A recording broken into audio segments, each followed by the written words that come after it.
Hunter Green, Nick Lodolo, and of course Nick Martinez, your 1, 2, and 3 pitchers to kick off the season, of course, and felt pretty confident that with those 3 on the mound that the Reds, well, had a very high probability rate of winning. And I think a lot of us felt pretty good about the Reds' chances heading in to this series, although there was a lot of doubters, a lot of naysayers out there who were never going to really buy into the Cincinnati Reds, no matter which manager they added in the offseason.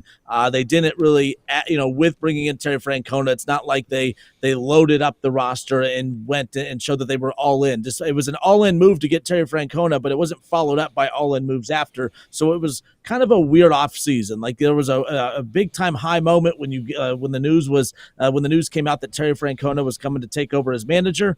But there was really nothing after that to kind of complement that move. That's a World Series move, getting Terry Francona, but there was nothing but what less than wild card moves after that to complement it. So it led to a very weird vibe off season, if that's what you want to call it. Now there were some built-in excuses, if that's what you want to call it, with the back and forth, the tug of war with the network deals, whether it was the games were going to be carried by MLB or whether it was going to be Bally, and now it's FanDuel TV, and there was just a lot of tug of war going on with the media rights deal throughout. And of course, that was the built-in excuse for the loss of revenue that they were going to be able to utilize to attack the offseason, even though history tells us that even all the revenue they have coming in, they're in the bottom 10 of using that money towards their roster anyway. So it was just a built-in excuse to kind of make us feel better about it, if you will. Bottom line is, we thought with Terry Francona, we'd see less errors, that with Terry Francona leading the way, less base running blunders. And unfortunately, 3 games in, we're seeing a lot of the same mistakes that we saw plague this team last year. Solid starting pitching. Nick Lodolo got rocked over the weekend, but then kind of was strong to close out. Hunter Green looked fantastic, no doubt about it, on opening day. I know you guys recapped that already. And then Nick Martinez, Elliot, you mentioned it in the headlines, got off to a hot start, and then it kind of fell apart pretty quickly, but did get a couple innings into that game before it fell apart. Obviously, the bottom line is, everyone is all over the place with how they feel about this team right now. There's 159 games left, but man, social media, if it was that loud 3 games in, it's going to be a long 159-game season with how impatient people are right now. How do we feel 3 games in? They're going to tucker themselves out. Everyone that's freaking out and wants Terry fired, and then the sky's falling, they'll get tired by the middle of the second series, and then we'll be able to have the rest of the 162-game season to figure it out. These changes weren't going to happen overnight. These guys have played under David Bell and then the way that that baseball operated for many years. When you talk about an organizational structure, so you hope Terry Francona, the changes that he can make, the ironing out of the fundamentals and everything along those lines, the changes that even those of us that didn't think he was a 10-win addition, the changes we even thought he would be able to make, those don't just happen overnight. So you certainly have to give him more time. It is, like I said, after opening day, just twists the knife to lose these games the same way we've lost them for the last 2 or 3 years right out of the gate. I think that's really frustrating to a lot of fans, but it is just 3 games into the season. It's probably the 3 biggest games of the season in terms of fan vibes and feelings going into the rest of the summer. But hey, we'll go over the next few months and see how it goes by the time we get to midseason before we talk about the sky actually falling. But we'll overreact every single game. That's the beauty of baseball. Here's how I'll start. It is early. I mean, it's early. This might as well still be spring training. It's not, but it might as well be. It's not. It's 162 games. Not every day is going to go your way. And it didn't go our way in the first series. I'll also add on that if there was ever a fan base that deserved to complain and whine and cry and moan and pout, it's Cincinnati Reds fans. No success, very little success over the last 25 years. It's okay to be, disappointed when every single season seemingly you start off relatively slow. That's something that I understand. So I understand all Reds fans' inability to understand or calculate how long this season is at this moment, because you want to be good right now. I just want to be good. I want to watch good baseball, and I want to see the team win. Here's what I'll say. All the mistakes that happened last year, every mistake, the base running errors, the errors in general in the field, the defense, the bullpen, everybody picked on David Bell. Oh, he makes the wrong bullpen. He pulls guys too early. Every mistake that was credited to David Bell, Terry Francona's done. So, that's the part I want to say first. I think Terry Francona is a better manager. There is no disputing it. He's won a World Series. He's in the Hall of Fame. There's no disputing any of that. But he has made the same exact mistakes, if you want to call him that, because it's not him out in the field, right? We still have the same group of guys, and that goes back to what Justin Kinner said to lead off this segment. You know, we have not made a ton of moves. We have not fixed the roster by any means. The roster is still the same roster as last year with a couple of additions. So you're still going to probably see a lot of the same things that happen. I think Terry's going to get the best out of his guys. I'm not saying he won't. But he's done the same exact thing as David Bell has because they're both working with the same exact roster. Here's the one thing that I am a little concerned about, you know. The Reds didn't attempt a stolen base. They didn't attempt one all weekend long. No stolen base attempts. For a team that makes their money on the base path, I find that to be strange. You know, I don't want Terry Francona to take away from what this team is. I understand the mistakes, but the mistakes are going to happen anyway. So why are we not? I understand it's one of the best catchers in the league. But we have to still have our identity. We still have to be that team. So that's why people are upset. They're upset with the lack of seemingly consistency that this team has not been able to accumulate over the last 2 years. They're not a consistent team. You can't count on them to get hits. You can't count on them to make great decisions out in the field. It's not a great roster. You know, I'm not going to say the season's over. Season's not over. This is what you were going to get. I said at the beginning of the year, it's going to be an exciting brand of baseball.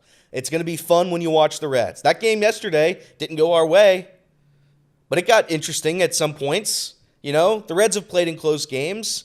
I'd argue they should have won the series, and that's another part of the frustration is that series the Reds kicked in and threw it away.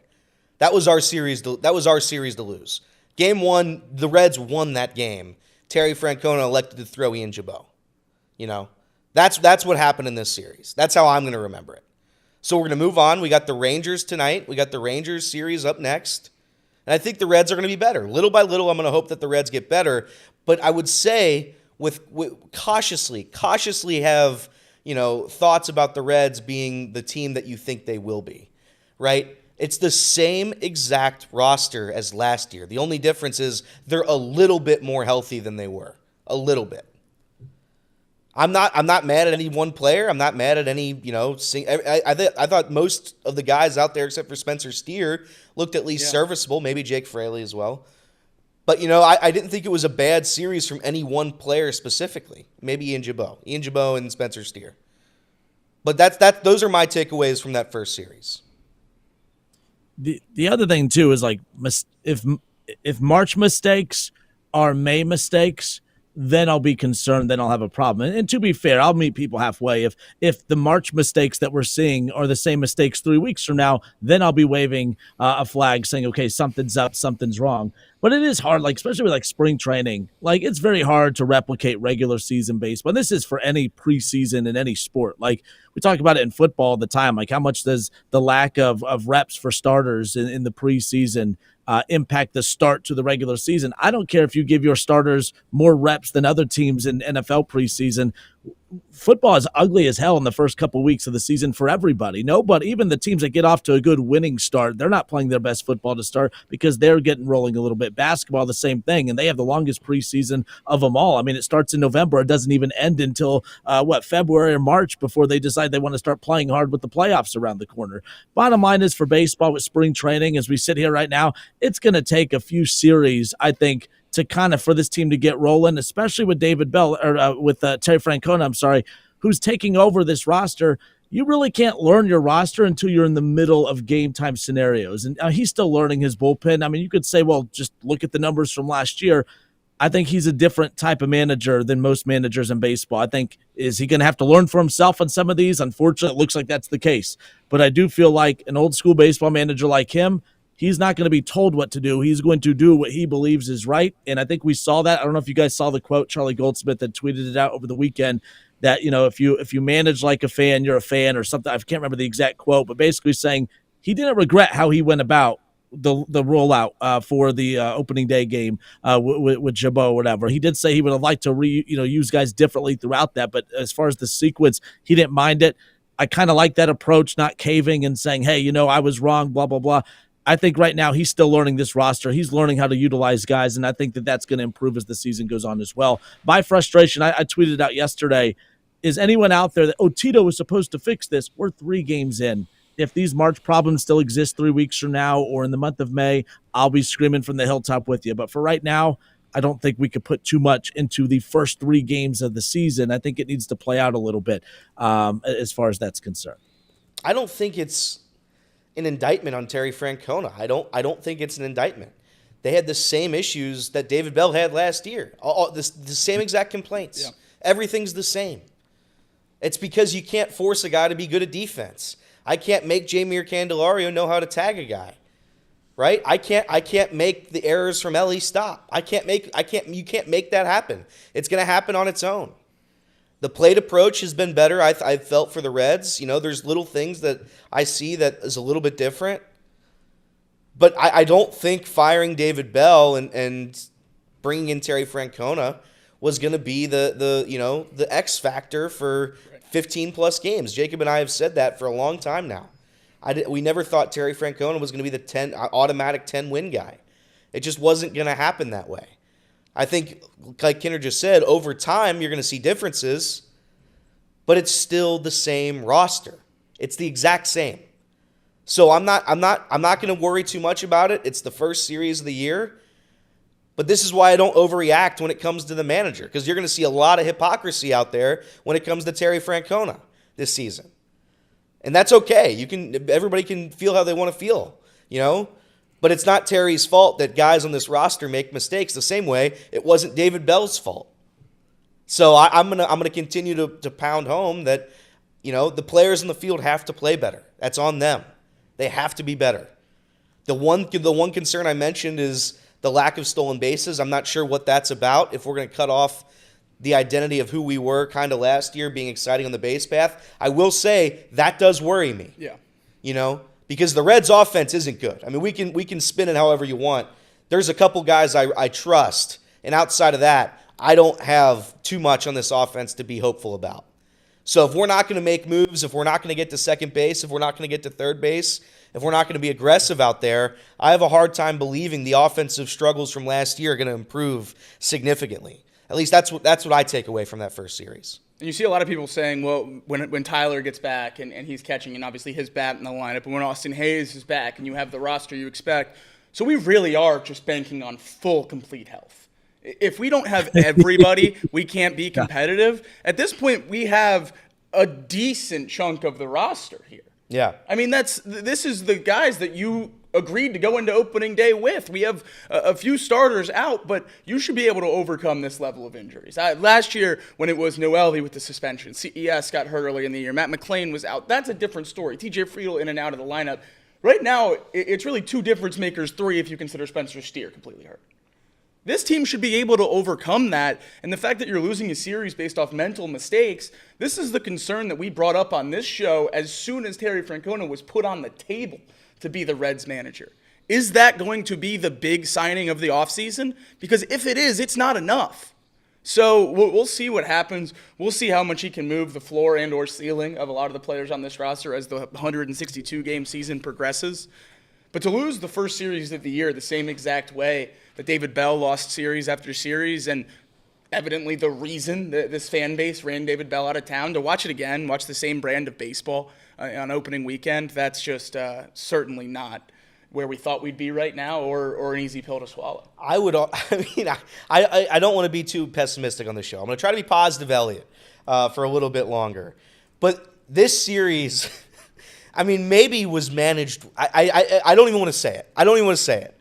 I think David Bell wins this series, though. I'll say that. I think David Bell wins this series. I think there's a couple of mistakes, and maybe Kinner's right. Maybe Terry just doesn't know the in-game situations with guys like Ian Jabot yet. Because if you look at the numbers on paper, right, Ian Jabot hurt all of last year and had a solid 2023. He was solid, I'd argue, because he'd pitch in games that didn't matter, and he'd go 3.5 innings in blowouts. You know what I mean? There were other factors at play with guys like Ian Jabot that skew those numbers. I think Terry Francona should probably know that coming into the regular season.